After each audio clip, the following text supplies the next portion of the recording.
দীর্ঘ সময় ধরে যুবক শ্রেণী যারা লেখাপড়া করে তারা কারিগরি শিক্ষায় শিক্ষিত হতে থাকবে। এ কারণে বাংলাদেশের ইসলামী ছাত্র শিবির আপনাদের সাথে আছে, সহযোগিতা করে।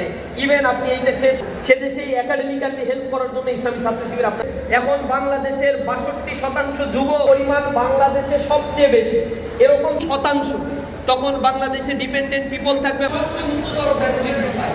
কারণ তার মনে 14 গ্রেড 14 গ্রেডের বেতন হওয়ার কারণে সবচেয়ে বড় পোর্শন এসে প্রাইমারি স্কুল, এরপরে কিন্ডারগার্টেন স্কুলের শিক্ষক, অথচ ওয়েস্টার্ন খোদা তুমি ছাড়াই সুন্দর পৃথিবী বানিনা, পৃথিবীর এত পুরঙ্গ সেও তো হয়ে যাবে ভঙ্গ,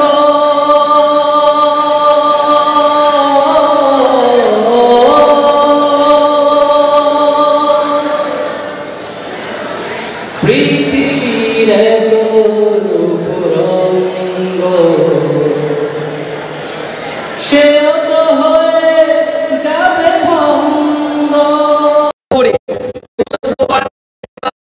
মতো করি না, ছাত্র শিবির তার দল ভারী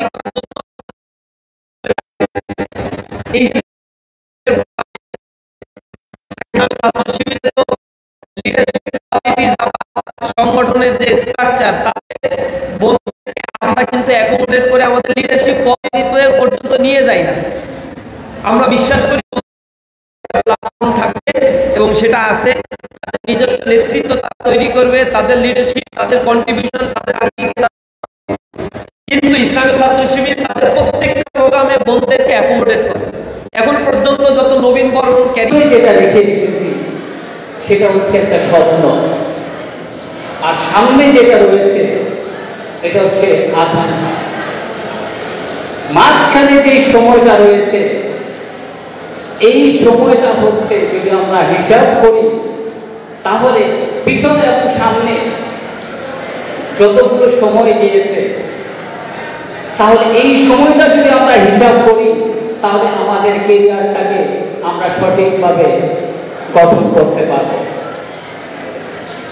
আমি সবার কাছে একটা কথাই বলতে চাই, যারা নিউজ, তোমাদের যে পিতামাতা আছে সেই পিতামাতার অবাধ্য হয়ে তোমরা কখনো বড় কিছু হতে পারবে না। তাই তোমাদের পিতামাতাকে সর্বদা শ্রদ্ধার চোখে দেখতে হবে। আর থার্ড যে পয়েন্ট আমি বলতে চাচ্ছি সেটা হলো তোমাদের অদম্য চেষ্টা, সেই চেষ্টাটা তোমাদের চালিয়ে যেতে হবে। এই তিনটা হলো বেসিক পয়েন্ট তোমাদের কেরিয়ার ডেভেলপ করার জন্য। তোমাদের এই তিনটা বেসিক কথা সবসময় মাথায় মনে রাখবা, সবসময় মানে এটা অন্তরে ধারণ করবা এই তিনটা কথা। নেক্সট, এই যে একটা ওয়ার্ড, জাস্ট একটা ওয়ার্ড টাইম, এই টাইমের আমি 4টা